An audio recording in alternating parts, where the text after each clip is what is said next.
Your Words Destroyed My Planet, the stream series. The edited version. Originally streamed live at twitch.tv/dualitiesdownfall. More information in the description. Your Words Destroyed My Planet, Chapter 24.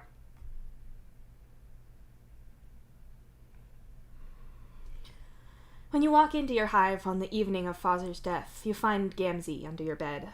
At first, you're terrified that it's GHB pulling some jump-scare hoofbeat shit, but that's made moot by how he's floating in the corner of your room, forcing you to pretend not to see him when you turn the light on. Gamzee, I know about Fazer, you say quietly. Oh, how true that statement is. You crouch down and look under the bed to see Gamzee. Gamzee under the bed is never a good sign. That's how it happened back then. 2 kids don't show up to school, no one can contact their ancestors, so social services paid a visit. Kurlos, dead on the floor with GHB, sat silently in the main room like he was waiting for something, and Gamzee hidden under his bed with Kurlos' blood stuck to him. Gamzee hiding under the bed is never good. You get under there with him. You tell Gamzee that he didn't deserve it and that you're sorry it happened. It doesn't matter if you're talking about Gamzee, Kurlos, or Fazer, because your point is valid regardless. You tell him that it's going to be okay, and even when he tells you that you don't know what you're talking about, you reason that he'll be okay because you've always got him back up on his feet again before. You coax him out and hold him through it, order his pieces back into something functional. The funeral is the next day, after all. Sailors don't fuck around with waiting times for official funerals. You hold his cold hand the whole way there and give it a reassuring squeeze when he has to go up to the front and sing. You know the words by now, but you can't bring yourself to join in. You're not a sailor, and it doesn't feel right to do it. The captain gives a speech about tragedy and life lost too young that just sort of washes over you. When Gamzee says he wants to go with the rest of Fazer's friends to the sailor bar, you can't help but feel guilty about how relieved you are. He goes off to be with them, and you're on your own. Well, you're on your own for a while, at least. Spooky movies at Strider Hive Channel. How does after work sound? I believe we're all on the same shift, but 17:30 to be specific. We have all of the things that we can watch. That is the strangest sentence, but I am also anticipating the movie that we are watching and can be there at the designated time. Same. Gamzee just got done with the funeral. I took the day off for it, so I can head there now. I'll have the door unlocked for you then, Carcat. I'll set a temporary door pass to your key. Thanks, Hal. The Strider Hive opens for you when you get there, although there's no one else there when you arrive. No one else who is living, at least. How did it go? Silas asks, hovering a little off the ground by the TV.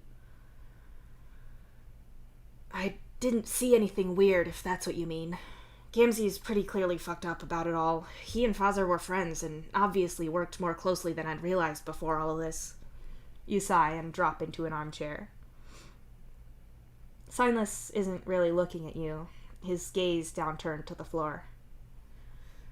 Everything okay? You ask, after a moment or two of silence. Yeah, Silas trails off, his shoulders slumping. Silas? You prompt him. Seeing Disciple with someone else isn't great. She can't see me either, no matter how hard I try. Silas says quietly. Oh, you whisper. That's not something you can make better. My other descendant can't see me either, he adds. I'm sorry, you say finally. It must be so hard for Silas, being dead and being so aware of it. You're literally the only person he can talk to right now, and the people he loved are either dead and unreachable to him or alive and have moved on. That's gotta suck on a massive scale. You're not sure that pointing that out is going to help, or elaborating on it in depth without actually being invited to talk about it. Instead, you're going to go with the last thing he said. I probably should talk to Cancry about all of this. He was pretty open with me about there being some big conspiracy going on. We didn't know it was about ghosts, but still, I should return the favor. Not sure how that conversation is going to go, but I'll definitely need your assistance with that again, because no way in hell is he believing me without that, you say begrudgingly. Do you two like each other? Silas asks, after a moment. That's a big question. He's my ancestor. I love him. We were brought up together. We have a lot in common, and we're both tied to you and your legacy. You start. Silas is looking at you suspiciously. I love him. I don't always like him. Sometimes we don't get on because each of us has things we don't like about ourselves, and when you see that same thing in someone else, especially when they look just like you, it's a special kind of agony. I find him insufferable because I worry that I'm annoying to people, so seeing him being annoying gets to me so much worse. But I'm kind of envious about how he's respected or some shit, and I'm not, so it's way more galling to see him be that. It goes both ways, so it's complicated. You explain. Is he happy? Silas asks. Wow, fuck, I don't know. That's a big goddamn question. Is anyone happy? Am I happy to generally be doing what I'm doing in life? Not desperately so, but I'm not a TV. I can't change the program to something else because this one isn't doing it for me. Also, ghosts are real now, and I apparently have to save the ship with you, so can we maybe do the big psychotherapeutic, philosophically pedantic life question segment later? You ask, throwing your arms up in the air. At that moment, the doors open behind you, and you look around to see everyone else who was supposed to be here. Nothing to see here, just arguing with myself. You lie. That's entirely believable, Rose comments as she steps inside. That's not... No, I was arguing with Silas. Sort of. I don't stand around loudly arguing with myself. You snap at her. Oh, good, so we're clown-free, Roxy concludes with a nod. I entirely believe that you do that, though, Rose says with a smile. Hey, fuck you, I'll fight you, you warn her. As someone who's got into a fist fight with Rose, Dirk starts. And lost! Hal interrupts gleefully, making his way quickly to the lounge plank and out of range for Dirk swatting his back in retaliation. I would just like to say that I'd be interested to see you try. My money would be on Rose. She fights dirty. Dirk finishes. Why were you even in a fist fight with Rose anyway? Kanaya asks curiously. Dumb kid shit, I guess. She'd pissed me off somehow, so I fucked with her computer out of petty retaliation, and it escalated. I foolishly underestimated Rose's willingness to commit to violence. Dirk snorts. How unwise, Kanaya comments after a small pause. Anyway, we've just committed a lot of very illegal crimes to get a hold of Mom's research, so should we sit down and have a look? Roxy suggests. Yeah, sure. You agree, and head over to the lounge plank. Hal is sitting on the floor in front of the TV, getting the display to the right size and projecting out all of the files that he has. It's a lot of them. You boggle vacantly at all of this as Hal opens one paper that's clearly physics. This writing is denser than Dave when he's trying to work out if he's rambled enough in his dumbass metaphor enough, or whether he's made it weirdly...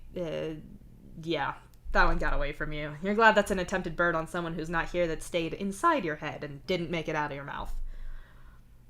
I have no idea what any of this means, Kanaya announces.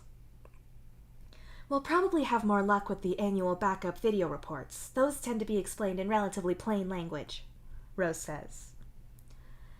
I definitely know what that is, but I'm not sure Dirk does, so can you explain that for him?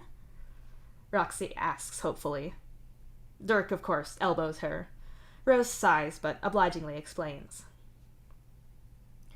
Whenever you're running any study, you're required to back up your data with other ships. We have a network of remotely hosted work. This is how we disseminate anything between ships, from TV to important documents, and minimize the risk of data loss if we should lose a ship. When you're doing long-term work over the course of several years, you're required to set up the experiment and explain in an unofficial report just what you're doing, how, why, what your methodology is, everything. You then give updates whenever you have a chunk of publishable data, and every year you're required to upload everything you have in whatever raw state you have it, and to put up a video explanation. It's just so if your ship is destroyed, that knowledge isn't lost, and someone else can pick up all of your data and methods and go about redoing your experiment if it looked like it had promise. That's what all those video files will be, and because she has to explain everything verbally, it'll be a little clearer and give us an overview as to what she was talking about before we read into everything. Rose explains. Okay, well, let's pick something and maybe Rose can read along the scientific side of it if it's a psychology one. Fuck it, I'm picking one at random, Hal says and taps the screen. The file loads, and you get the odd experience of looking at someone definitely related to the Strider kids, but also looking different.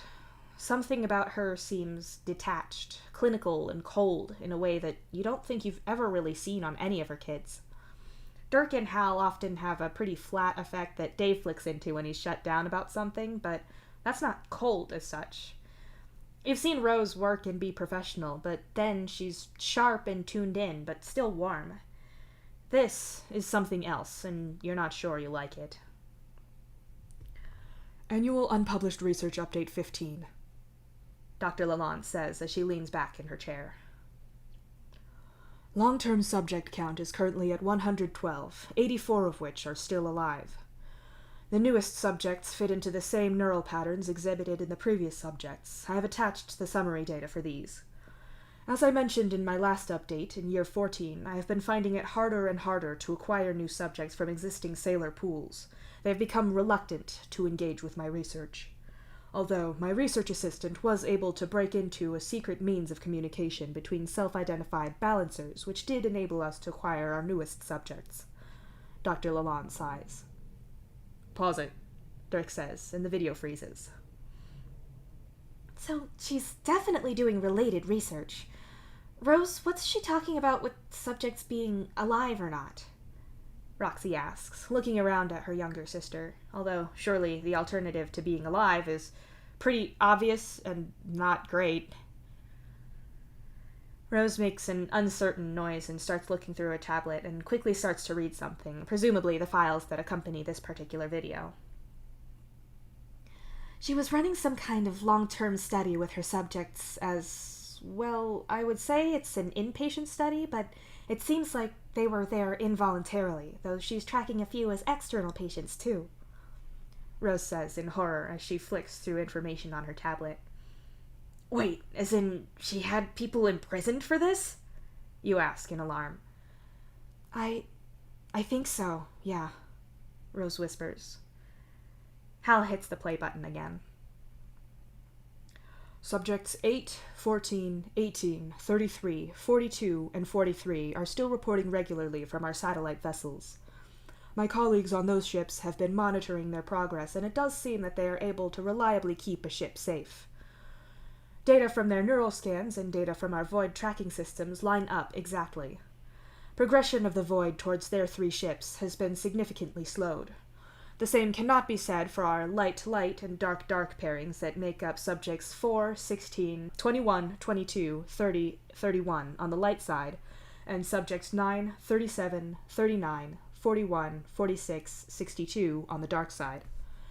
It does seem that the subject's claim that you need matching pairs is correct. Further study is, of course, needed, she explains.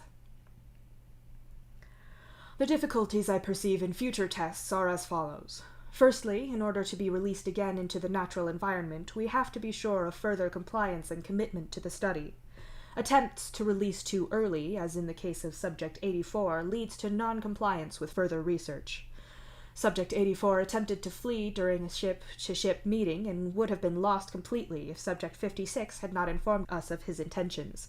As a result, we have had to keep 84 isolated from new subjects, lest he contaminate more research. Dr. Lalonde explains, with a displeased wrinkle to her nose as she speaks. Hal pauses again, and everyone looks at Rose. Subject 84, Rose murmurs as she searches. Rose straightens up a little as she reads the file aloud. Subject 84, status deceased. He was brought into the study in year 7 at age 24, identified as a light balancer. It states that he was non-compliant with research for the first year, only identified by his his co-workers who turned him in, and the MRI done on him when other subjects were balancing. After his first year in the program, he started cooperating, to the degree where he was included in a test program on another ship, where his job was to balance there. It looks like he fled as soon as there was an opportunity available. When they brought him back to our ship, he refused. Rose trails off. A heavy silence hangs in the air, none of you quite daring to say anything, until Roxy finally speaks. Rose? Roxy prompts her. He refused to speak again. Eventually they put him in a small one-person pod out close to the void, and the void suddenly advanced, and he was never seen again. When they pulled the individual pod back in, he was gone. Rose says quietly.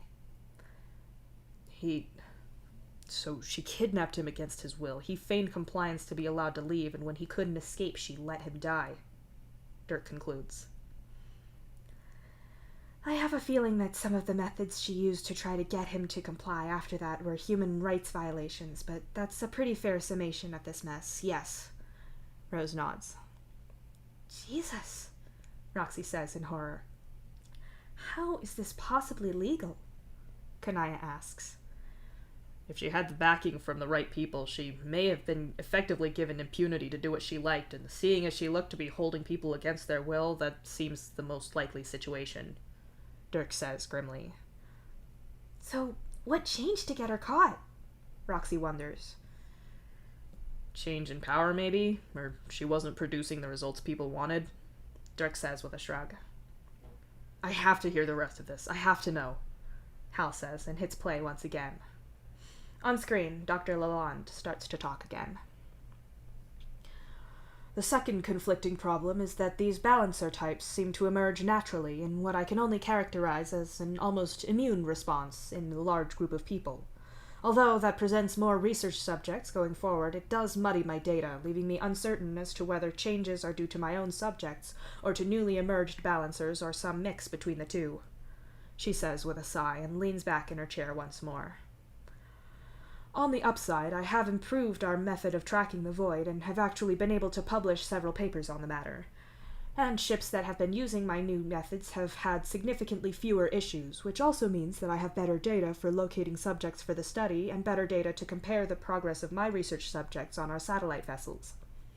If the research program was allowed to expand more, I would be able to track this far better in a far greater data pool, but for the meantime... Dr. Lalonde gives an irritated sigh and shakes her head. You watch as she leans forward and flicks through onto a new page on her tablet. I've uploaded all of the data regarding the main subjects, and this is being collated with the satellite ship's data as well. My ultimate goal would be to set up a proper program to create balancers in a controlled environment, to train them to behave properly without superstition clouding their judgment, and to have them act in such a way that their powers are under firm authority. It is far easier to control a resource like that from the beginning than to find a pressure point of compliance when a balancer has been discovered, the latter being the current policy under many ships since my findings have been disseminated more widely, Dr. Lalonde says. That must be what's happened to keep Dave quiet then. Someone's leaning on him, Roxy says. On that note, I am also updating Project Generation, which is in its 10th year now. Subject DS1 is continuing to deteriorate. I have been covertly monitoring his function in his home environment. His emotional regulation is deteriorating, but his mental acuity is as normal. I'm not sure if his ability to empathize is deteriorating or not, as he still keenly understands empathy in others and is able to use it to his advantage. Further research... Rose grabs the controller from Hal and hits pause, stopping her mother's speech in its tracks. Subject DS1 is bro. Look! Rose shoves her tablet in their faces, and everyone on the lounge plank reacts in horror. She was studying him? What? Why? He worked for her! Roxy stammers out. We need to hear the rest, Dirk insists, and snatches the remote back and hits play. Will at this point consist of monitoring his behavior. By and large, he is mostly useful now in conjunction with Subject DS2 and his development. Unfortunately, Subject DS2's progress has stalled. His neural patterns match the other balancer subjects around significant void events and controlled balancing tests. His independent reports match the other balancers, but he is still unable to actively balance himself, instead merely perceive. However, his tests at remote reading work reliably under one specific condition. When I administer the test, he complies, but his results are no better than random guesswork, even with negative reinforcement. I'll splice in a video to illustrate my point, Dr. Lalonde says. The video on screen changes, and your stomach drops at what you see. The footage is shot from over Dr. Lalonde's shoulder. There is a screen in the middle of the table displaying a symbol, but beyond that is Dave. He is young, and his face is carefully blank. His eyes are still human at this age, reddish and never totally still. His skinny arms are resting on the table, and his wrists are kept in place by thick straps. 2 wires come from one arm, held on by sticky pads, and trail off screen. I don't know, Dave says, his voice higher, as if to really kick in how he's just a kid. Answer the question, please, Dr. Lalonde says. Waves, Dave says after a moment. The picture on screen is a cross, and Dave flinches for a second, though his face doesn't change. Next, Dr. Lalonde prompts him. On screen is a circle. Square, Dave answers. You catch it this time, how the muscles in his arm jump. He's being shocked. She runs through another 10. Dave gets a couple right, but he's clearly just guessing. The video then cuts back to Dr. Lalonde at her desk. Contrasted with when subject DS1 administers the test, she says, and the video changes again. This time it's their father running the test. He's silent and just tapping the screen as Dave talks. Square, circle, circle, cross, waves, cross, star, square, star, square, star, square, waves, circle. Dave is right about every single one. The video cuts back to Dr. Lalonde. The results of every test we conduct is enhanced if it relies on subject DS1 being aware of the correct answer. We have tested this repeatedly, with him administering the test, being in another room administering the test, with someone else administering the test and DS1 observing. As long as DS1 sees the information, then DS2 exhibits an extraordinary amount of perception. However, he is unable to interact with the void as the other subjects can, something that I can only attribute to DS1 being alive, but I am also unsure about whether these abilities would continue if DS1 died. But unless I can get better data, I'm not going to get approval for any more test subjects of the age I started DS2 at. Dr. Lalonde sighs. She seems to shake herself off and returns back to her report. The projection for DS2 and to a lesser extent DS1 is further monitoring. I am reluctant to further expose DS2 to serious unreality lest I lose him.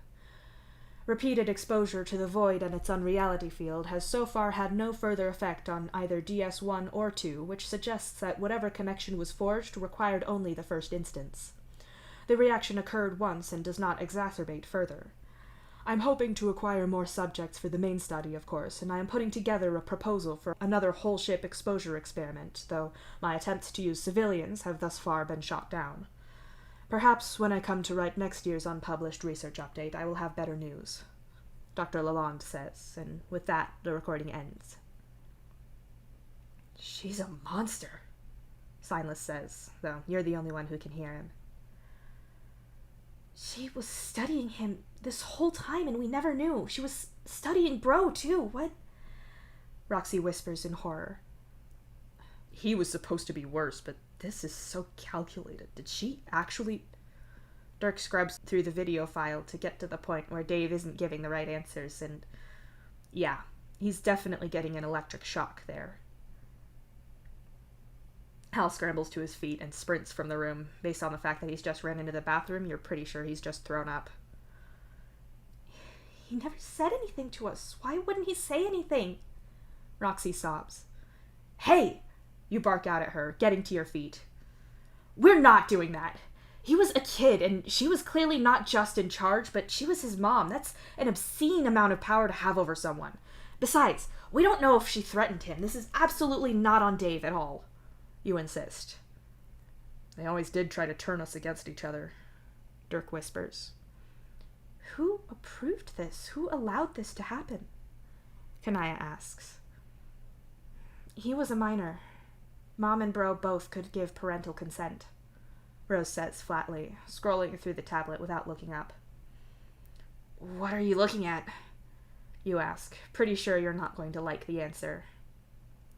Dave's file, Rose says, again, her voice devoid of tone. Hal stumbles back into the main room, his skin ashen, and manages to sit on the arm of the lounge plank. He slides off of it, and half onto the lounge plank itself and half in Dirk's lap. Seemingly unthinkingly, Dirk wraps an arm around his brother as Roxy clings to his other arm. Kanaya catches your eye and then looks worriedly at Rose, who is still silently reading, having barely reacted at all. You don't know what to do with her just yet, and you have a feeling that she's trying to process this in her own way, so for now you'll leave her be. Alright, let's start at the top here, you say to everyone. Good idea. Silas nods. The support is appreciated. First of all, just getting this obvious point out of the way. Your mom sucks, and what she did to Dave was inexcusable, and the fact that he couldn't tell anyone about it is no one's fault but hers. Or hers and your biological father's, you say. Agreed, Dirk says, his tone venomous, and you get the feeling that if either of his biological parents were here right now, things would be messy, to say the least. How did we not notice what was going on? Roxy sniffles. Hey, no, none of that. Shut the fuck up. You were children. None of this is on any of you. You snap at her. You glare at the triplets, just waiting to see if any of them will dare argue with you on this so you can smack them. You are not a licensed therapist, but you have a fuckload of compassion, zero tolerance for your friends blaming themselves for things out of their control, and a great willingness to argue this point to death. That's close, right? Second point of order, you proceed. It sounds like she had a lot of test subjects beyond just Dave. 126 in the main study by the time she was arrested, as well as an equal amount of people participating as controls, not including Dave, Bro, or people in her ship experiment, Rose says flatly from her armchair. Well, fuck, that's a lot of people, and I'm pretty sure that ought to be a goddamn crime, which brings me to point number 3. Point 3 is, how the fuck was she allowed to do all of this? She was clearly backing up reports and publishing finished data. She was obviously getting funding and approval from someone. How the fuck? What the fuck? Fuck! You shout. I mean, our ship was mostly human, but if she was getting approval from a central government agency, I mean, is it speciesist to say that it was probably trolls rather than humans approving this? Medical ethics weren't such a big thing before our species met, right? I mean, helmsman. Dirk reasons. As unhappy as I am to admit it, you're probably right, but I'm fairly sure these things would be approved of by a committee of some kind. Even so, I would expect humans to be involved in that process. Perhaps she had friends in high places, or her research was promising enough to give her a lot of leeway, Kanaya suggests. A way to control the void chasing us is a pretty solid pitch, Hal says. Maybe I can find a way to look into it and see who'd be responsible for that. You mumble and pull out your palm husk to make a note to yourself that's vague enough to be excusable if anyone was to find it. Third question, how is it that no one knows about any of this? This is provable psychic ability in humans. This is cropping up on multiple ships. Enough that Mom could get 100 and something odd people for her experiment. This is people in government agreeing to this and not a word gets out. I don't buy conspiracy theories. Usually people aren't ever fucking competent enough to carry them out. This is unbelievable, is what this is, Dirk says, cutting your list short for his own. There's a built-in thing for that, though. We tried to tell you about all of this, and even with your own trusted siblings saying it, you didn't believe it. Ghosts and all that shit sounds pretty far-fetched. If people are primed to not believe you, then you're likely to give up telling them, you point out. And it forms a natural in-group, out-group dynamic. We know the truth, they never believe us, keep it secret. Hal agrees. Right, but The moment you knew something, you had no way of believing we listened, Roxy counters. That still doesn't account for Mom's research, which sets things out in plain black and white with research methods, studies, and science. How'd that not get out, and why wouldn't it get out? Why keep it secret? Dirk points out. Part of it's probably a PR thing. If you're researching something as out there as dead people being controlled by specific living people who have the power to hold back the void or some shit, and we've been torturing people to find this out, then you want a finished, decisive thing to show for it at the end. Otherwise, you just look crazy and incompetent, neither of which are good looks for our leaders to have. If it gets out before then, you can just deny all knowledge of it, say that your mom was acting way out of line from what she was meant to be doing, and deny anything she has to say about it. You say with a shrug. I know we missed a lot of the court case. Maybe that's worth digging out, Hal murmurs. It could help work out what went wrong for her, which could show us who was enabling this. You agree. Rose? Kanaya asks quietly, but Rose is still reading at a rapid pace, her eyes darting back and forth as she scrolls.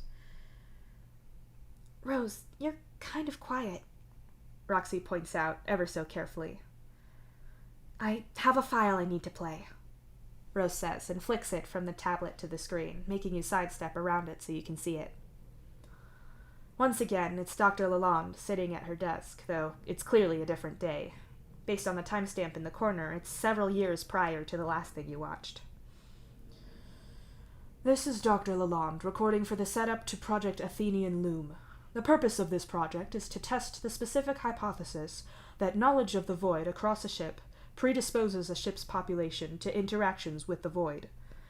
As a quick terminology note, before I explain the background to this study, I will be using these terms as follows, and I will be borrowing from terminology coined by the native population aware of these phenomena. An unawakened person is someone who has no knowledge and experience of the void beyond knowing that it is following our ships and consumes what it can. A person who is waking up may experience some inexplicable phenomena more in line with the cultural understanding of hauntings, or interpret their experience as mild psychosis. A person who is awake is someone who understands the nature of the void and can see and experience supernatural phenomena. A balancer is someone who is able to manipulate the void in such a way as to change its behavior. They experience a ghost of some description that can be verified by other balancers. She continues.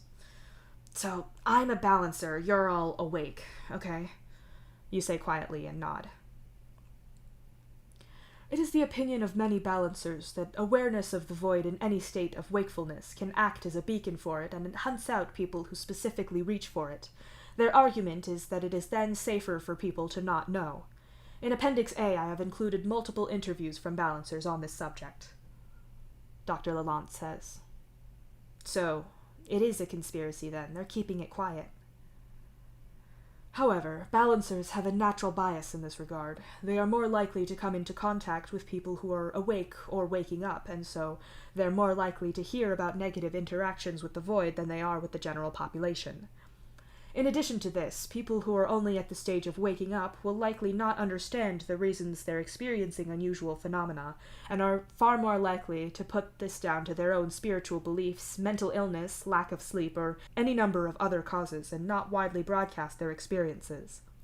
Unless they happen to discuss this with someone who is awake, they may never learn the truth, and balancers may not know their status at all. This could easily lead to a perception that unawakened people experience this less, she continues.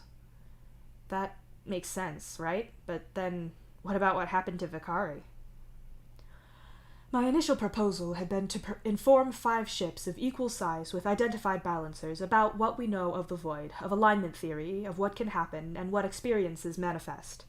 I had proposed that these ships would be isolated from other ships and would be monitored externally to track their distance from the void, as well as internally measuring any reports of the void manifesting within the ship, and have the balancers report on their experiences. In addition, we would isolate another comparable 5 ships, but tell them nothing new, and find a way of monitoring their experiences through skimming social media, personal messages, and reports with medical professionals. We would additionally request reports from the balancers on those ships, she explains, and her expression turns sour. How many people would that be? Surely you couldn't ask for informed consent without messing with the results of that study, and how can you put people at risk when you've been told there's a huge risk to it? Unfortunately, my proposal was rejected, and Project Athenian Loom had to be modified. As it currently stands, we have only 2 very small ships, holding only 200 participants each. I have also not been allowed to use the general populace, but rather inmates whose participation has been offered in exchange for early release. Ship 1 will have 198 inmates aboard, with 2 balancers from our program. Ship 2 will be the same. I have excluded from the project all participants with any kind of psionic ability. I've also excluded participants with any psychiatric conditions. I've also balanced the ratio of humans to trolls between the ships, as well as making the hemospectrum spread identical and the gender ratio the same between the 2 ships. Since the conditions will automatically be artificial here, I may as well control for as much variance as I can, Dr. Lalonde says with a sigh. As I cannot simulate a natural environment with families, friendship groups, emotional ties, and the like, I will instead give both groups a week before we inform Ship 1 about the void. My hope is that this small period will at least foster some bonds within the ship that could at least hold a token imitation of relationships in the general population. I will attempt to simulate work and the relationships that fosters by giving each participant a job and responsibilities. But as I have to leave core ship functioning automated and isolated from the participants, I predict that they will not be invested enough to undertake their simulated work, as it is clearly not vital to their survival.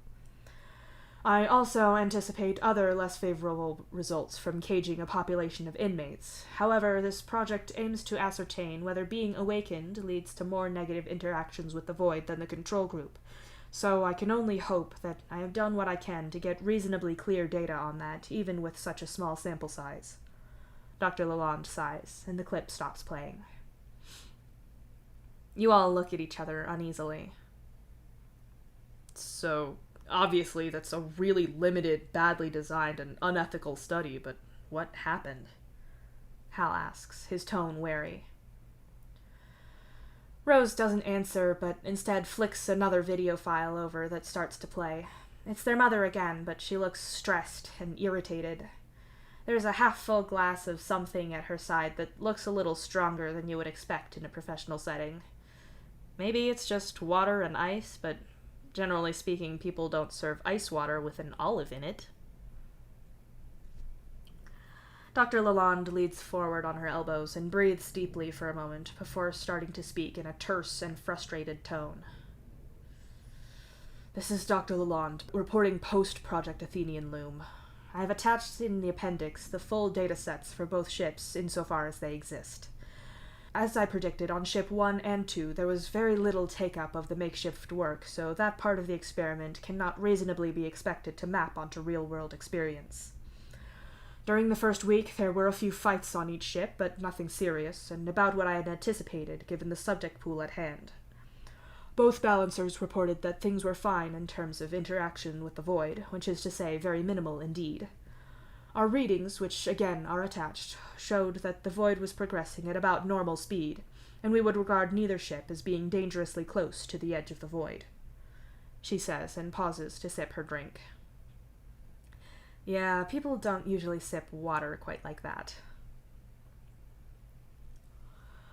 Going into the experiment, neither balancer pair knew if they would be on the control group or if they would be on the awakened ship. However, upon informing Ship 1 about the void and all of the easily digestible information we have, panic broke out. Subject 13 reported that there was mass hysteria, that people were convinced that the void was going to take them. Subject 13 said she was going to try to calm things and balance as best as she could, and she would report back. She did not make a second report, Dr. Lalonde says, and this time she drinks for a while longer. We were unable to connect remotely after that to any of the ship's systems for some time, though we could see that it was still there. Dataset 19 maps a brief blip in our tracking of the void, normally brief enough that I would regard it as statistical noise if it wasn't for the fact that it lines up exactly with the moment we lost contact with Ship 1. The project had to end early, which gave us very little data. Ship 2 reported no unusual incidences in that time, but that doesn't mean there weren't any. When we retrieved Ship 1, There was no one on board. The whole ship was empty, and we had been very sure to seal every airlock. We checked every place on the ship that anyone could hide or destroy a body, and there was nothing. For 2 hours over the span of the aforementioned blip, all cameras and microphones on the ship recorded nothing but static, and after that it was simply empty rooms and silence. 200 people vanished into nothing, she says, and sits back in her chair with a sigh. My conclusion, then, Dr. Lalonde says, and drains her glass. A small-scale test like this should reassure us that we need to act with caution. The truth can clearly be dangerous if not handled properly, but this is true of many things. A delay in an anticipated crop delivery is neutral information, but if the public is told there's a food shortage, people panic. People are stupid. However, people in captivity with no connections to each other, no families or friends, are not going to behave as a regular population does. We have no reason to assume that this test in any way models what would happen in reality or in my original experimental proposal. We need more research on organically formed communities and on multiple ships. The blip that we saw in the void and the information we released correlated, but we have no proof of causal relation. Correlation doesn't imply causation. Dirk, Hal, and Roxy all murmur at the same time, like they're repeating something they've heard often. I recommend we carry on my research as I proposed it. I certainly recommend isolating and then tracking any ship that happens to get the truth out on its own so we can see what happens. I need to do more research. I need to find the truth beyond these arbitrary restrictions.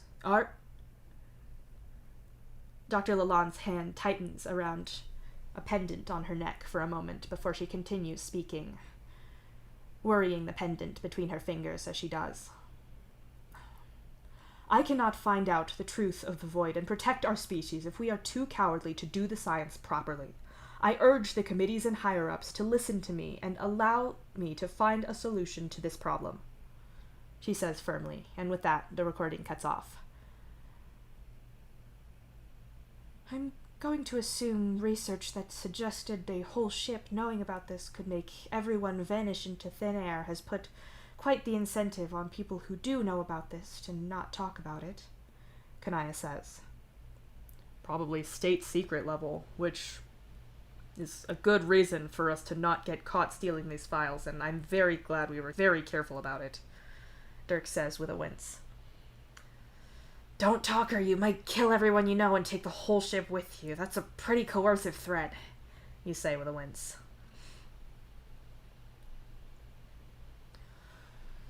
Mom was right. The actual data and limitations really don't support that conclusion. The limited ship size, as well as the limited sample size in terms of the number of ships, simply doesn't produce the kind of data that you can verify anything from. It's also not been repeated as far as I can see, which is bad science. Not to mention, as she pointed out, using inmates massively skews the results of anything. They have an entirely different mental space to people living happily in their own lives, in their own hives on a ship they've been on all their lives. Not that testing any of this is ethical or sensible, but drawing these spurious conclusions and using it to enforce silence on people is absolutely stupid. There is no reason to think that what happened had anything to do with people knowing about all of this, and no reason at all to think that the same thing would happen on a vessel of this size, Rose says, her tone entirely flat. You exchange a concerned look with the others. When Rose had thought that Dave was dead, she screamed her lungs out and then completely shut down for a good while. This seems more dangerous. She's discovered some of what Dave went through. God only knows there's certainly more, and she's instead changed into something sharper and a lot more concerning. Like she's going to pick this whole thing apart herself and bring everything crashing to the ground out of cold and precise vengeance. What it does do is give just enough concern to suggest that people ought to stay quiet, to set things in place wherein these specific balancer types have to do exactly what they're told, or else everyone else dies and then prevents them from reaching out for help or support, because if they do, they're led to believe that everyone dies. Rose continues. And it keeps everyone else in the dark. If we'd known that people would believe us about the Ouija board thing, we'd have told people, but we didn't think anything would, so we still haven't. And I'm glad now, because who knows what situation Karkat would be in if people knew about him. Hal agrees, with a gesture toward you. What would happen to you if you refused to balance? If you refused to and the captain knew you could, I mean? Silas asks. Wow, thanks, Silas. You say, and the others look at you, so you explain. He just asked what happened if they did know about me and I refused to balance or stick to these rules. What'd they do? I don't know where Mom is now or what research she's doing, but if she's still working on this, I think it'd be a solid bet that you'd either end up with her or someone like her. At least you can be a useful research subject if you won't do your job and balance here. And you wouldn't want people spreading dissent, of course. Rose says, her tone getting sharper. And that's assuming that the captain wouldn't leverage people you care about against you. Probably not Gamzee, because he's a balancer too, but your friends are your ancestor. Dirk says grimly. Are we really sure the captain is aware of this? I know it's a job where you have to make tough choices, but actively threatening people seems... She always seemed so nice. Roxy says weakly.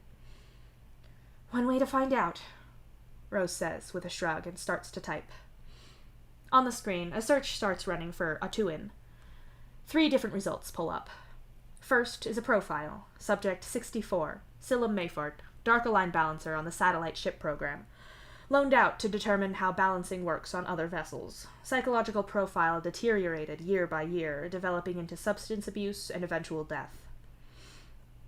The second is listing the Atuan as participating in one wave of the Satellite Balancer program where Silum was assigned. The third is a statement from Dr. Lalonde noting that the Atuan had refused to hand over and study its own identified balancers, and her disappointment that a captain would be willing to benefit from her research but not further participate. Okay, I take back what I said about the captain, Roxy says.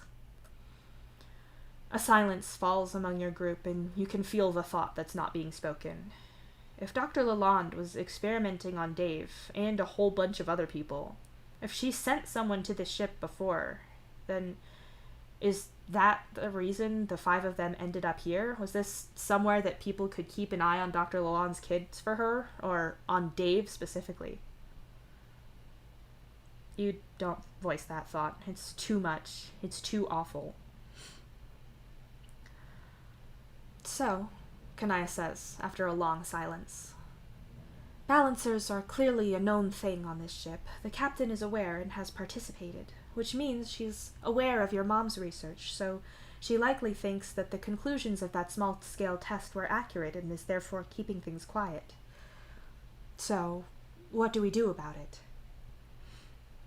Well, Reader wasn't clear on what exactly GHB could do to Silas, whether he could do permanent harm or if it would just be temporary, but I'm not really willing to put Silas in harm's way regardless of which it is.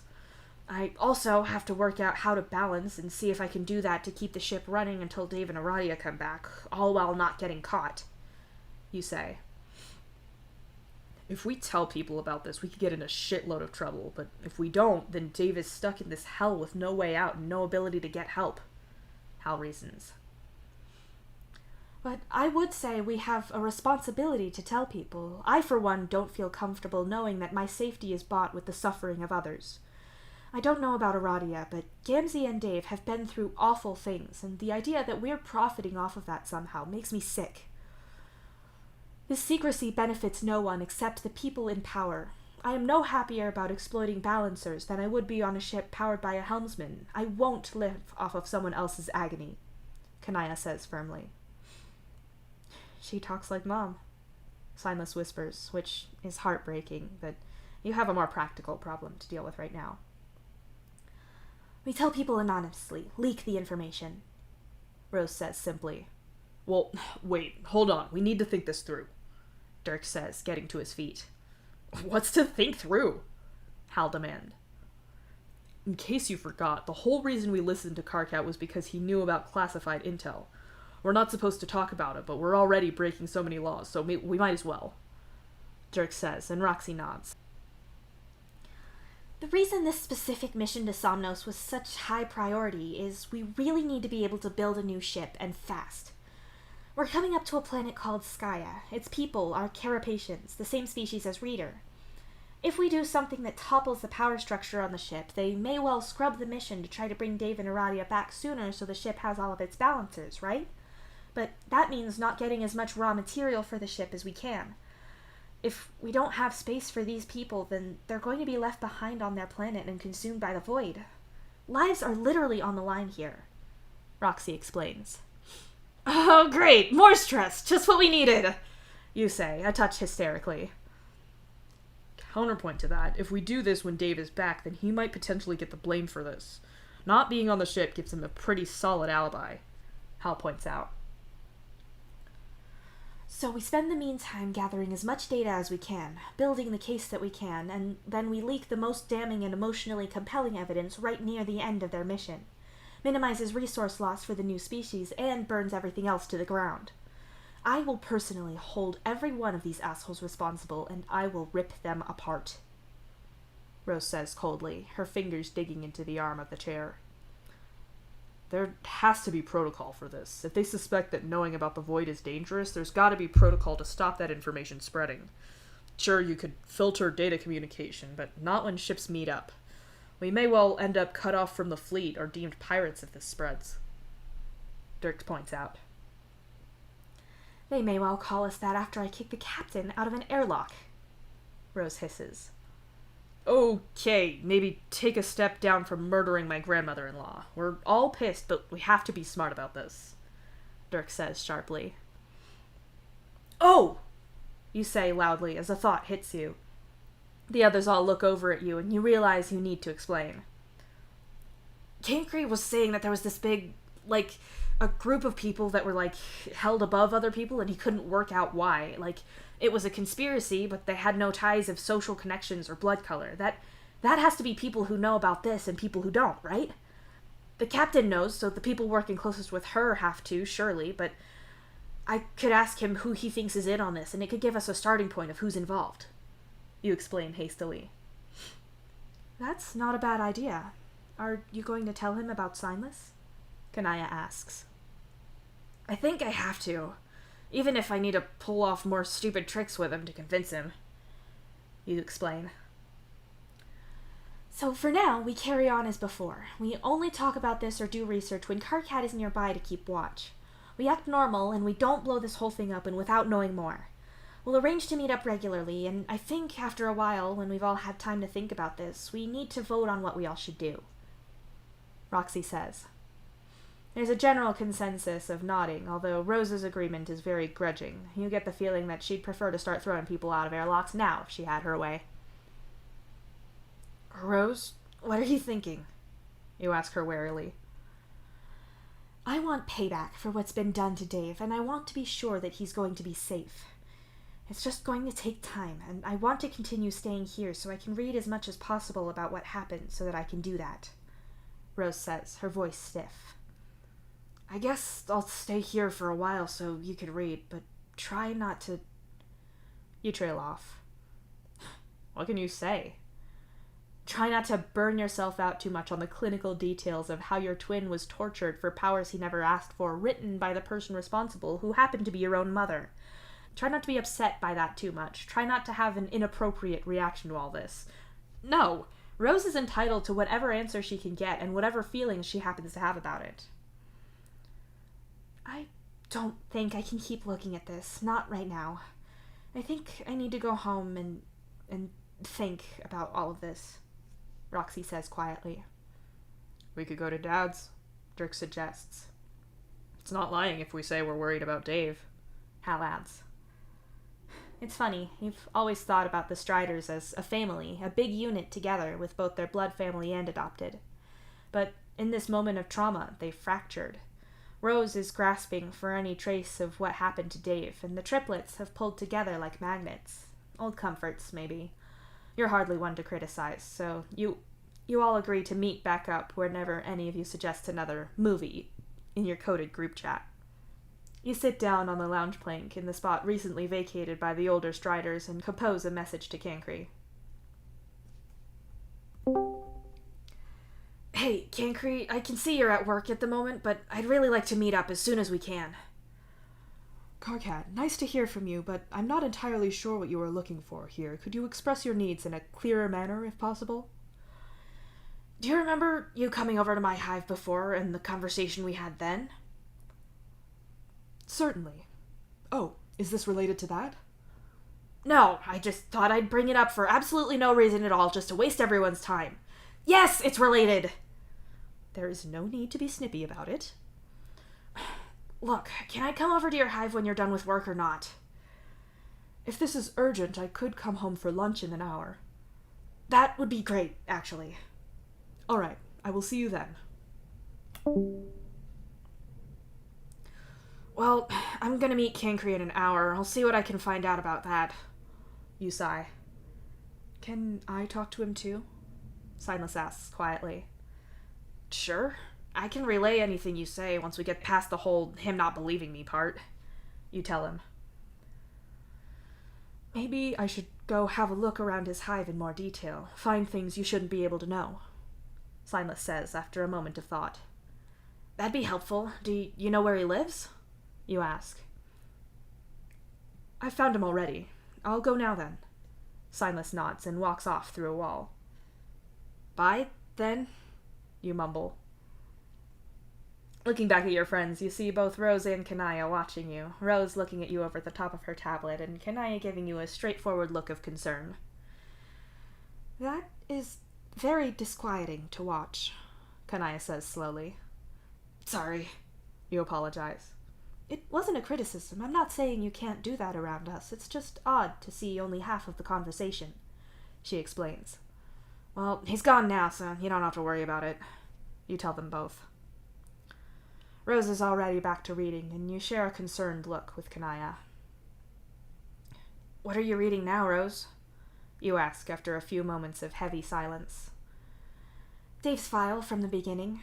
She used him to try to work out if phenomena had to be specifically visual or not, and how someone with as little visual experience as Dave had then would describe things. Her words, not mine. Rose says without looking up. The whole balancing thing between Father and Gamzee felt tactile to me and audio-based too. There was a visual part to it, but that felt more minor if you asked me. You tell her. You've always been quite a tactile person, though. Whenever I make you anything, you always comment on the feel before the look. That's why with you I prioritize the texture over appearance. Kanaya nods. You weren't aware of that, but the fact that your friend noticed that about you and acted accordingly to make you happy makes you feel all warm and fuzzy inside. Instead of giving her a hug, you lean against her side and rest your head on her shoulder. Your eyes drift to Rose again, and after a moment of steeling yourself, you roll off of the lounge plank and shuffle so you're sat at her feet. Gently, you rest one hand on her knee and look up at her. Listen, Rose, you start. Don't try to tell me to stop reading this. I have a right to... Rose starts defensively. What? Fuck no. I mean, don't read it when I'm not here. I don't want you getting caught. You have every right to know about all this shit. You say hastily. Oh, well, good. Rose relaxes a little, as her defense wasn't so necessary after all. I just wanted to say how awful all of this is. I know none of you think about your biological father as any kind of father, especially not compared to your dad, but I know you all call your mom, Mom. I don't know everything about what your relationship with her was like, but I can only imagine how much this feels like a betrayal. I'm so sorry about that, and I'm horrified for Dave. Him having to keep this all a secret must be the absolute fucking worst for him, and I hope we can fix some of that for him when he gets back. You hesitate for a moment. You lift your gaze from your hand on her knee and look all the way up to her eyes from where you sat on the floor by her feet. I need you to know that none of this was your fault. It wasn't the fault of any of you. You were kids, but specifically you. I know how close you two are. It wasn't on you to spot this going on. You don't bear any of the blame for this going on. Please tell me you're not torturing yourself with that. You say quietly.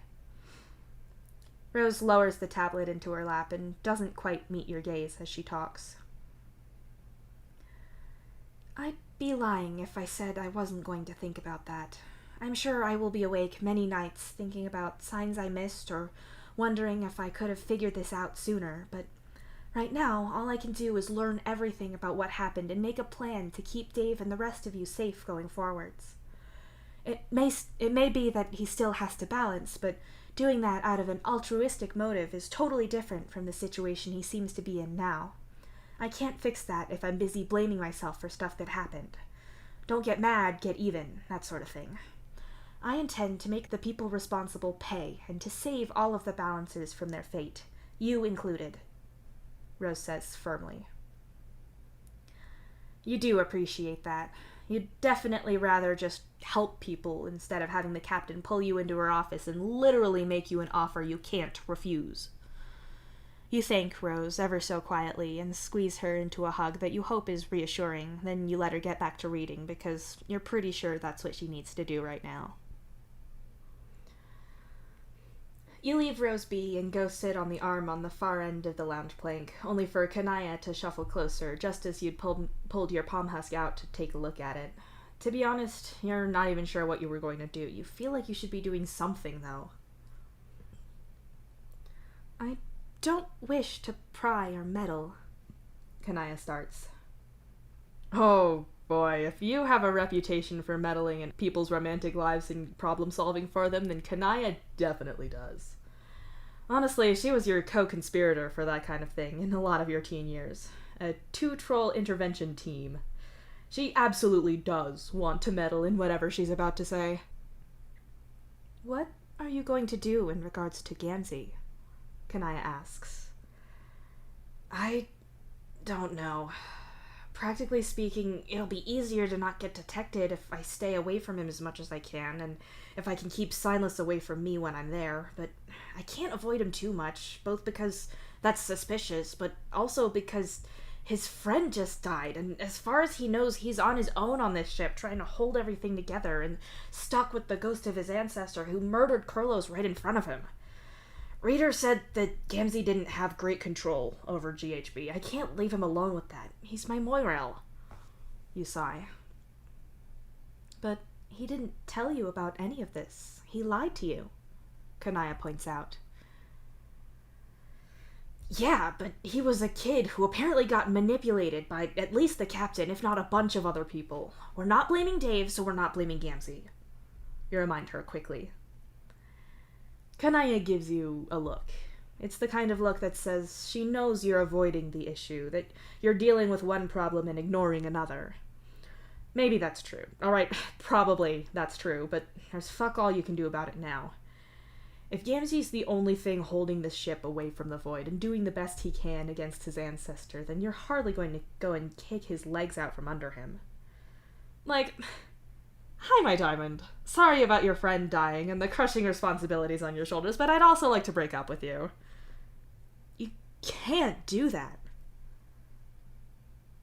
On the other hand, you could start thinking about what you're going to do when everyone else gets back, when you can be honest with Gamzee.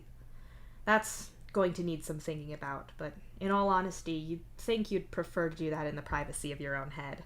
No slight to Kanaya or anything, just...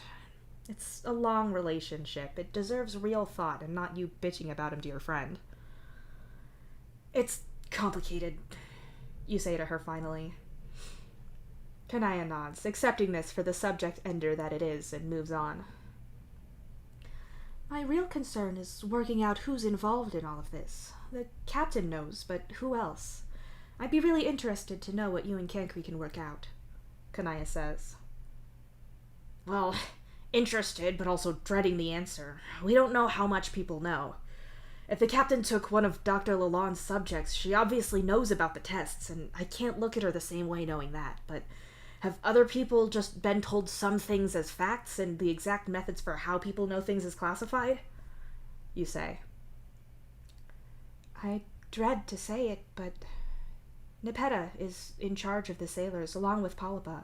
Well, they answer to people, but they're leaders there. Surely they know, Kanaya says quietly. Well, fuck. You're still not on great terms with Nepeta, and this won't help.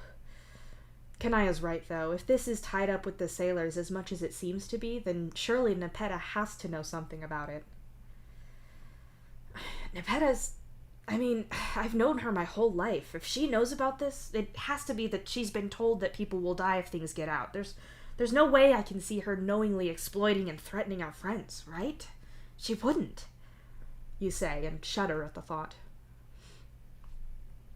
If she was only given incomplete information and she thought she was doing her best, then I can see her being part of this. She's always been very practical when it comes down to actually doing things, but even so, I highly doubt she's personally threatening our friends, even if she is part of the system that is. Kanaya nods. Shit, no wonder she was so angry about everything with Vikari. If she was told that this getting out could get everyone on board vanished into the void, then no wonder she was so angry at me trying to expose the small part I found out, you say miserably. Yeah, that sounds about right. If you were in Nepeta's position and you were friends with you, then if you had to witness Carcat idiot Vantis stumbling and stamping through top secret shit because meddling was better than dealing with his failed relationship, you'd be pissed too. Especially if there was a chance that you could literally all die from that. You sit in quiet contemplation of that for a little bit, and then you check your palm husk and see that you really should head off to Cancrease if you want to be on time. Goodness knows if you're late, he'll get all in a snit about it and you'll lose half your explaining time to that. He told you once that if you're early, you're on time, and if you're on time, you're late. That presents a sort of circular logic there that you're sure is lovely and stress-inducing for him, but you mostly occupy yourself with trying to just be on time for things that actually matter and not worrying so much about the rest. Rose has to shut down her research for now, which is probably best for her well-being at the moment. You leave her and Kanaya together in the hive. Even if they can't talk about the exact causes for everything Rose is feeling right now, you're sure that it'll be good for her to express that she is feeling things to her mate sprite. The journey to Cancrease isn't fantastically long, but you have to force yourself not to stare at a cerulean man on his palm husk with just a hint of glowing tattoo on display around his knuckles. He's turned away at an angle that means you can't make out anything on his badge that'll give you a hint to his job or why he knows any of this stuff. He gets off the train before you do, frustrating your quest for more information, and soon enough you have to disembark the train as well to go to Cancrease Place. Signless isn't outside, and for a moment you're worried he maybe couldn't find it and then didn't get back in time to find you, but when you buzz the door, Cancre opens and Signless is right behind him. Hey, we need to talk. I've got so much to tell you, you say wearily. Please, come in, Cancre says, and steps aside and ushers you in with a sweep of his hand. His hands, you're pleased to see, are unmarked by glowing tattoos. You sit on his lounge plank and try to think of the best way to broach this topic. Cancre sits on the other end of the lounge plank, and you both turn to face the other a little better. I have a lot to tell you. I've found a lot of things out, but I need you to promise me something. You start. Go on. Cancre nods. I'm about to tell you something, and I know it'll sound unbelievable, and honestly, if our situations were reversed, I wouldn't readily believe you either. This whole thing sounds completely impossible, but I can prove what I have to say if you actually give me time to do it, so can you promise to hear me out for a while, even when it sounds absurd? You catch yourself just in time.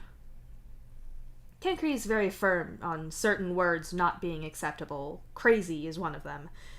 You're mixed on that. On the one hand, you can see how using a pejorative term can be harmful regardless of intent, but on the other, as long as it's not an actual medical term, or on the other side, an outright slur, then you kind of think context changes things. Like, Solix doesn't get annoyed when people refer to a situation as crazy. He doesn't even mind it being used about him, like, you're crazy good at that game, or even more directly, like, no, you're not having my last fries, are you crazy? He'll be insulted if someone's trying to use it to genuinely insult him, but that's not specific to the word as such, but he's very irritated by the colloquial use of manic or depressed, misused to mean someone's journey being hectic or someone feeling sad, and that isn't the same as the shit that Solix has been through. Then again, Solix obviously doesn't speak for everyone, and ugh. This stuff ends up being a whole mess every time you try to think about it, and trying not to get corrected by Cancre always makes you feel off balance. He usually means well, though. Usually. Sometimes you think he just likes feeling superior. I think I can promise that. Cancri agrees, having taken a moment to think it over during your whole mental wandering over correct language. I found out some stuff. We were both right. There's this whole group of people who know something, and they're hiding it from everyone. Only, I don't know all of the people involved, and I don't know what the ones who are involved actually know. I do know that they're all keeping this thing secret, and as far as I can see, you're probably right that it doesn't pay any mind to color or species or anything. You start. Begin with the easy stuff. As I suspected. Cancri nods.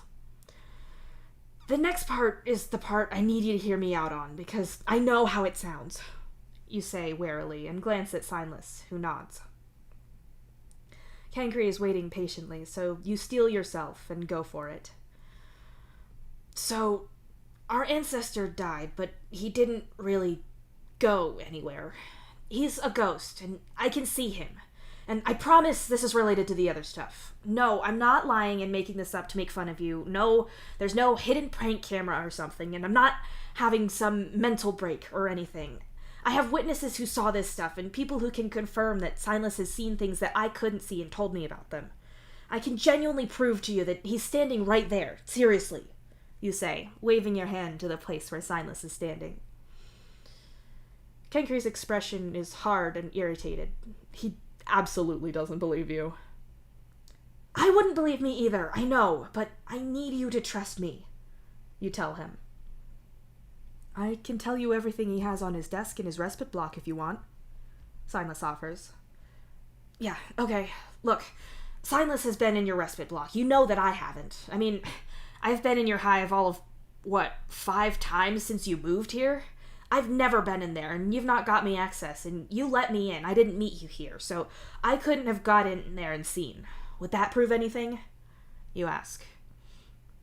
You don't have psychic abilities, Karkat, Cancri says stiffly. No, I don't. Except for seeing our ancestor right now, you tell him. Silas starts listing things off, and so you repeat as he talks, with Silas pausing here and there so you can catch up and not be talking over each other too much.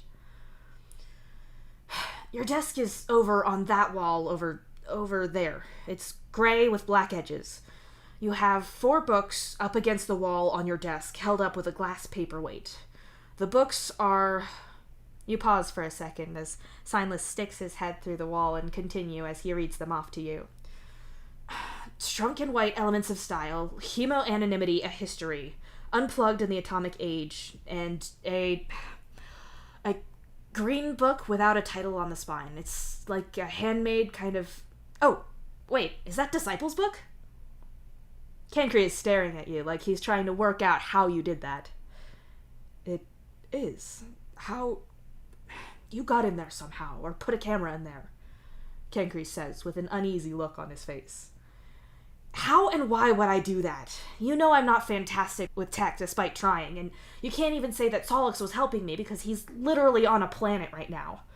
We also might not have the best relationship, but I think we're both adult enough to realize that I'm not going to respond to anything with dumb pranks, and you've not even done anything to warrant me doing anything to you anyway. You came to see me to help me last time we talked. I'm not going to mess with you like that for no reason, you insist. I suppose, but where did this come from all of a sudden, and are you sure you've ruled out stress? Cancri asks. Stress wouldn't make me know the books in your room or where your desk is in a room I've not been into, but yes, Rose was there with me when everything happened, and she's a doc terrorist, you point out. Cancri is silent for once, his expression uneasy, but he's not claiming you're a liar now or that you made any of this up. Look, let me fill you in on everything I know, you sigh. You tell him all about the lights blowing, the Ouija board incident, what happened with Gamzee, and the lights when Silas stood up against GHB. You go over your dream, everything Reader said, Fozer's death afterwards, the way you proved what you could see to Roxy and Dirk. You tell him about Dr. Lalonde and her experiments, and Cancri looks appropriately horrified at that.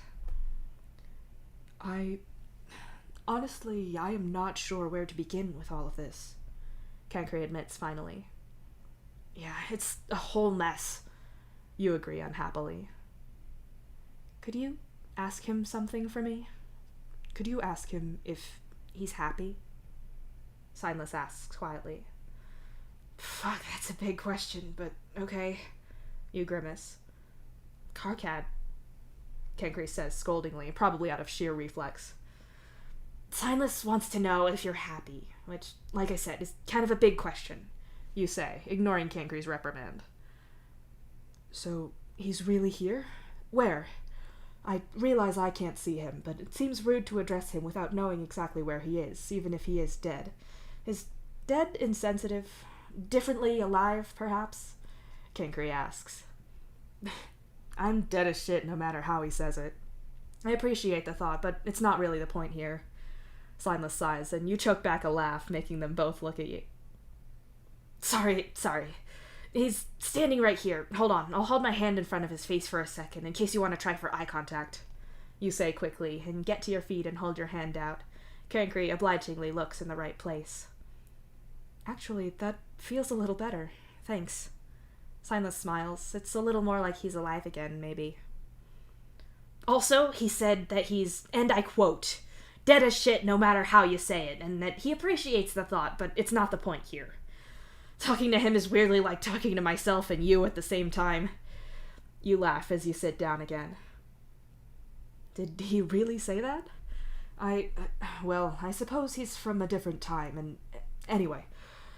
As to your question, Signless, I would like to think that I am reasonably happy. I try to do what I can to advance worthy causes, and professionally I'm trying to progress so I can exert more political power for the greater good.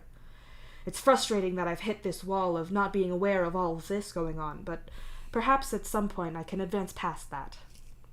I have a few friends, though I try not to get pulled into relationships of any kind, lest I risk any kind of bias. Kankri answers. Wait, what? Signless says, in utter confusion, but Kankri is still going.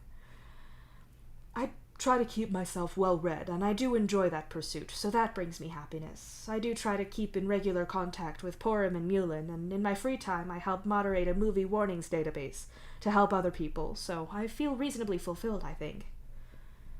Kankri says with a nod. How does being in a relationship make you biased? Signless asks, looking lost. Do you want me to ask Kankri for you, or were you just thinking out loud? You ask him. Both, I suppose? Signless says, a little helplessly. He wants to know how being in a relationship makes you biased, you say to Kankri. I'm certainly not trying to cast any aspersions against your own life. I realize that it was a different time and you were in more dire circumstances. Certainly, also, there was an element of protection to relationships in your situation. I just feel that it's easier to remain unattached from people, so I don't get biased in my work. For example, Goldbloods are in a much better position now than they ever were in your time, but that, of course, does not mean that they don't still face problems. But if I was in a relationship with one, I can see how easy it would be to focus on their issues just out of sheer proximity. Of course, this goes for any person of any hue, ability, neurodivergency, and so on. Kankri explains. Signless is staring at him with one eye twitching slightly, and you wonder if it's possible for a dead man to get a stress headache. Is he caught up in being as correct and unbiased as possible and it's taken over his life, or is he deflecting? Like, is he having the same kind of quadrant problems that we have, but covering it with a refusal to participate so he doesn't have to think about it? Or, on the other hand, is he the inverse of us, and instead is he aromantic or asexual and possibly averse to the idea of a relationship and either doesn't want to own that or hasn't worked it out or doesn't feel comfortable saying? I certainly don't want to offend him, and maybe it's crass and insensitive to even ask. Signless wonders. You make an uh-huh kind of noise to at least let him know you're listening, but you're certainly not thrilled about the idea of having to be the go-between in that conversation. The great thing about no longer living with Kankri is that neither of you is a captive audience for the other's long rants or lectures. It greatly improved your relationship, and you're not enthused about the idea of leaping back into something like that. What is he saying? Cancri asks you. He's just thinking over what you said out loud is all. I don't think he's used to being heard much anymore, so I don't really want to verbalize his train of thought for him unless he's directly talking to you. Also, he's a Vantis, so there's a lot of words there. You snort. I suppose. Despite the unusual manner that we're speaking in, it feels really validating to talk to our ancestor. I was always a little envious of Mulin and Depeta, if I'm being honest. Having their ancestor around seemed like such a privilege, and though we're only around thanks to her, it was always saddening to not have ours to speak to. Cancri says quietly. Yeah, I know what you mean. Solix feels the same way. Like, there's a hole there. Disciple's great. I'm glad we have her, but it's not the same. You nod. What do you mean by that? Signless asks, making you look up at him. Sorry? You say. That you're here because of Dis. What do you mean by that? He asks. He wants to know what we meant about Dis. So right when trolls learned that Alternia was going to be destroyed, they got a bunch of ships together, made as large a fleet as they could, and outfit each ship over a certain size with a mother grub. You start. Which radically decentralized the power the establishment had over who was hatched and in what ratios. Cancri interrupts. Right. If only a few ships had mother grubs and they got destroyed or taken over, then our whole species would go extinct. We don't reproduce like humans, so we're vulnerable that way. So this ship has its own mother grub, and there's a lot of new tech about to help with the whole process. You explain. She's regulated so she doesn't overpopulate our ship and cause food shortages or anything, and the staff that look after her make sure that she's not sick or anything untoward like that. I assume a lot of it is similar to what was done in your day by Dolorosa in her time in the caverns. Cancri nods. Yeah, a little more high-tech now, but basically the same, I think. So, one thing that we've been able to do is get DNA from very small samples. We've done this to preserve records of animals and plants from our planets in the hopes that if we ever get away from all of this and find a planet to start over on, we can recreate a lot of Alternia, and the humans have done it to preserve people who didn't make it off of their planet and to secure their own biodiversity and all that. The tech is really advanced. You tell Signless. An advantage of this is that, with trolls at least, we've progressed to a point where if you have DNA from a troll who didn't make it off planet, you can take that DNA from, say, a lock of hair or a drop of blood and synthesize genetic material. You can make enough for several reproductive rounds, and with the work that's done with the mother grub, you can basically ensure that you can create a descendant of that person from that synthesized material. Which is how Disciple got enough material together to make us, the captors, the Miriams, and her own descendants. It may well be that there's other descendants wandering around from whatever mother grubs were around on Alternia. I don't know what your process was there in your admittedly perilous situation. Regardless, Disciple had us created so she could see the people she loved live again in a better, albeit still imperfect, time. Cancri adds. Dis always did do things like that. Lockets or mementos. I never thought. Signless trails off. You feel a little mean about keeping that to yourself, so you quietly repeat that to Cancri. Were you unable to see things around the ship until this all started with Karkat? Cancri asks curiously. Oh, no. I could get bits here and there. I saw you both in small moments of time. Mostly it was very disjointed until now. But now it's as if I'm alive again, except I'm not. Signless explains, and again you repeat this. That must be very troubling for you. If I can do anything to help, let me know. I realize we can't communicate without Karkat here, but... Well, if you wish, we could set up regular times and I could explain a topic in depth if you get Karkat to request it. Even without Karkat here, I could tell you things about how things are now, or my work. You could pass any communication to me back through Karkat. Cancri suggests. You're delighted at your assumed absence for these lectures. If Cancri invited you, then you'd definitely be busy washing your hair or alphabetizing your socks or something. Anything but a Cancri lecture. I'm happy to do that, but we can't talk about Silas as a person who's actually here over Trollian or anything. Not to sound like a conspiracy theorist here, but given that all of this is being hidden, I think people's messages have to be watched. I could pretend like I was commenting about a talk you gave or making arrangements to come listen to you for another, even if it's signless actually going. You suggest. That's very prudent. I think that would work if Signless is in agreement. Kankri nods thoughtfully. I would love that. Signless agrees. You're not sure what you've signed yourself up for there in terms of being the conduit for endless Vantis discussion, but at least you only have to be there for Signless's part, at least. The two of them can format ethical theory on whatever the fuck. You have other problems. Namely, ghosts. Great, he agrees. Can we get back to the big ghost conspiracy now? Because if you have a list of people involved, that'd be great. You say, as you try to wrest control of the conversation back to the more pressing problem at hand. I have a spreadsheet with names, dates, and citations for my suspicions and what occurred to make me suspect them. Based on what you've told me, I think I need to expand it and come up with some kind of code so we can keep track of things. Kankri answers immediately.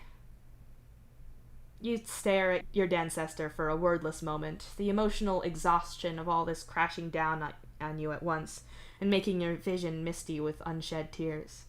You slump forward, your head resting on his red sweater-covered shoulder. I know we have our differences, but after all of this, I really, really appreciate your level of organization. I really needed straightforward answers, and you have them, and more than that, you believed me, and this whole thing has just felt like I need an adult, and sometimes you just really come through. You sniff as emotion chokes your throat. There's a pause, and then Kankri gently rubs your back. This has obviously been a lot for you to deal with, but I'm not that much older than... Kankri starts. Shh, adult! You laugh weakly. You are also an adult. Kankri sighs and pats your back anyway. Yeah, but as you point out, how often do I act like it? You laugh and sit up properly. You certainly have your moments, but you are a lot more responsible and mature than you're implying right now. I'm happy to work on this with you, and I will do everything I can to uncover this scheme and get justice for those who've been wronged, like your Moirel and your friends. I don't want my safety bought with the blood of others, and I imagine that we're not alone in this sentiment. The two of us are more than capable of compiling a case and a compelling argument, and together we can overturn this wrong. Kankri tells you firmly. Thank you. Please be careful. I'd hate for anything to happen to you, and I promise, if I get caught, I won't speak a word about your involvement. You tell him sincerely. And they could never drag your name from my lips either. I know this seems overwhelming now, and it is, and you're allowed to feel that way. But with the Strider family, Kanaya, and us, we can chip away at this, piece by piece. I promise. Kankri vows. Movement in the corner of your eye makes you look around to see that Signless is standing there with his hands over his mouth. When he sees you looking, he lowers them and gives you a watery smile. Sorry, I didn't mean to interrupt. I'm just really proud of both of you, and I'm so thankful that I get to see you both. Seeing both of you free to live your lives and still wanting to help people and working together is so much more than I could have hoped for. Signless says tearfully. Just hearing that gets you all choked up, and then when Kankri asks you what Signless said, you have to tell him, and, well, you're not gonna say which Vantis sheds tears first, but you all end up there. A while after that, when you're a little more presentable again, you give Kankri a goodbye hug, a list of names, and a promise that he'll formulate a lecture on something for you. You're happy that Signless will get something out of that. There's probably a lot for him to catch up on in the time that he's been dead. Just because he's a ghost doesn't mean he's not a person. Facilitating him and Kankri socializing is great, and something you're happy to do. You make your way home feeling pretty tired from the events of the day. When you let yourself in, you're not surprised to find the place empty, and honestly, you don't know if you're relieved about that or disappointed. Maybe a shower will help clear your mind and get you to relax, at least a little. Signless didn't follow you back and instead stayed with Kankri, probably to watch him or look through his stuff more. Maybe he could talk to him through Morse code and flickering his light, who knows. The point is, you don't have company for your shower, spectral or otherwise. Generally speaking, that's how you like your showers, alone and spook-free. After a few moments of careful balancing, you're able to set your palm husk in the sink in just such a way that the speakers produce the nicest, most sound-amplifying acoustics. You get your nostalgic playlist going because you want some comfort, damn it, and if that means music you loved as a teenager, then so be it. You pull off your clothes and fold them neatly on the closed load gaper and then step into the shower. Out of habit, you check the temperature dial because Gamzee doesn't like his showers as hot as you do. If you're not an ashy gray-red combo color by the time you get out, then what was the point in even showering? Do you look like a partly cooked lobster? Perhaps. The fact of the matter remains that you are right about hot showers being simply the best, and that is all there is to say on the matter. With your back to the shower spray, you slump forward a little and let it beat over your tired neck and shoulders as your teenage self's playlist reverberates around the room. There's so much you have to do. You still have to find out more about what happened to Dave, and that's painful in so many ways. You have to watch your friends hurt for him. You ache for the things he went through, and worse still, you're having to find out these things to help Dave, but you're very sure he'd prefer it if you didn't know. You need to learn as much as you can if you're going to stand a shot at helping any of the balancers, yourself included. It doesn't make it any easier, though. You roll your head back and feel your neck pop quietly, overshadowed though it is by the drum beat from your music. You're really a balancer. Even if you don't think things would go to hell if everyone found out about this, it still seems like Dr. Lalonde's data proved that people like you actually do affect the ship and change the survival odds of the people in it. You felt the power of it before, so you won't deny it. What it means is that, like it or not, you have a responsibility to this ship until Dave and Aradia get back and fix things and give you more training and guidance than music helps, I guess. Even if it's mostly in Gamzee's hands right now, you're still supposed to be doing something. Fazer was doing something, and he wasn't just left here for no reason, so that means that your job is important. What if you fuck it up? What if you get everyone killed? What if you do it and you get caught? What if GHB kills Signless for good? Can he? You don't know! You catch your thoughts with a mental hand and realize that these are all fears about the future. That's what scares you, the future. The fear that when you get there, you won't be a Karkat who's done the right thing. You'll be the same that you always are. You never live up to future Karkat. Anxiety churns in your stomach, and you press your hand to your soft midsection as if that could ease the nerves inside. Familiar notes from your palm husk catch your attention, and a thought starts to form. You know this song. It's in English, which you'd already learned by that age, or at least enough to listen to music and watch movies and get what was going on.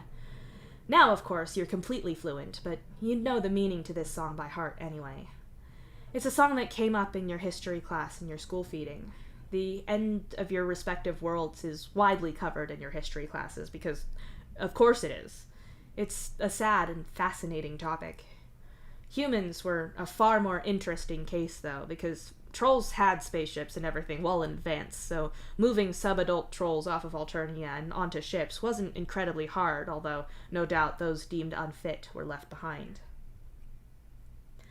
Humans, on the other hand, had barely begun their exploration into space and suddenly had to evacuate a whole planet. It was not a neat affair for them. All efforts to be environmentally friendly were thrown out the window as the species desperately stripped their planet of resources to build enough spacecraft to make it to safety, not to mention design and test ships as well. Many human ships can boast where their metal came from. Famous buildings stripped raw, railroads, naval vessels, tanks. There's one ship, the Reaching Liberty, who has a section of her hull made from the melted and reforged metal of the Statue of Liberty. Humans had all their culture on their planet, and they had to choose what to take and what to leave, what to preserve only digitally. There's video and pictures of the streets in the final days, dark, empty, and abandoned. Humans are a funny species, though, sometimes. There was still power on Earth right before it vanished, and it left people the chance to decide what would be the last sounds on their bits of Earth before it went. National anthems were common on radios and TV, but others picked movies, classic films, or songs about goodbyes. One in particular was very common, the song you have playing now. It was originally made as a song about two Earth politicians whose names currently escape you. The scene painted that they're together in the last moments of a nuclear apocalypse. But when humanity learned of its impending threat, it became rededicated to that apocalypse, reimagined to be two people left on the Earth as it all ends. You wonder if those people, if anyone who was left on Earth ended up as a future-aligned ghost like Signless. Surely they must have. All that could have been on their mind is what's going to happen, what will it be like, will everyone else make it? Music helps. You pull your head out from under the spray again and think a little more seriously. You need to help your ship. Reader said that music helped, and Fazer and Gamzee were using music before. You don't know any of that kind of music, but you do know this music. This song dedicated to the doomed Earth and those soon-to-be dead left behind. Maybe you can soothe the static of the future that's weighing on this ship with that. You don't know what you're doing, but someone did this first, and they didn't know what they were doing, so you have to try. You can learn properly later. Eventually there will be time, but you won't get there if you don't start here. You call out to your palm husks to pause and go back to the beginning of the song. You don't have the greatest voice, but aren't showers good acoustics? You tell your palm husks to play, and you start to sing along with a song you've sung along to hundreds of times before. My feet are aching, and your back is pretty tired, and we've drunk a couple bottles, babe, and set our grief aside. Most of the song is like this, not so much singing, but dipping into your lower tone of voice and sort of saying it melodically. It sounds okay, bouncing back to you from the tiles. As the next words come up, you try to think about the people who were out there who are dead now, and try to assure them that the end came and went and you're still going on. And here it is, our final night alive, and as the earth burns to the ground, oh girl, it's you that I lie with, as the atom bomb locks in. As you sing that chorus, properly sing it with feeling and volume bouncing around your ablution block, you feel it. You feel the white glowing pull of the dizzying future. 1,000 silent voices somehow screaming that disaster is seconds away, and you try to direct them into your words. Because it's okay. It'll be okay. That's what you want them to know. You go back to melodically speaking again, but feel the attention of the vast beyond firmly on you. You put your finest suit on. You know they're scared and angry and dead, but it's okay. They don't have to deal with it anymore, and the future might be what scares you the most, but the secret is that the future will always become the present, and then the past, and all you really have is right now. Even if you normally say that's shit, and obviously you understand the passage of time, it's still true. If you do what you can now, then when your future gets here, you can say you did what you could. If it's good, then it's finally there, and if it's bad, then that'll pass eventually. You sing for them, with a song that humans left playing on a doomed planet. In hopefully empty rooms, these words played out. Words expressing both a fear of what was to come, as well as a beautiful and tragic acceptance of it. You try to push that acceptance out into the future void, or whatever the fuck it is, to make it let go and drift away. Like, you acknowledge your fears so you can move on, to mindfully see a thought and not interact with it. You sing.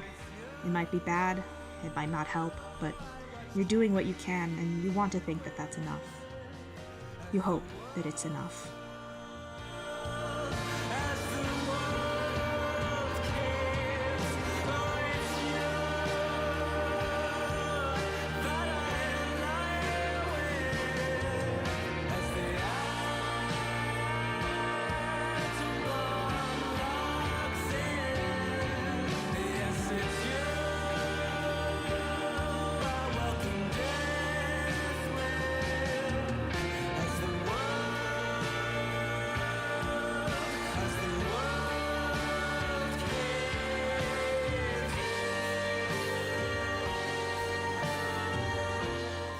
You feel the tide of lightness around you ebb slightly.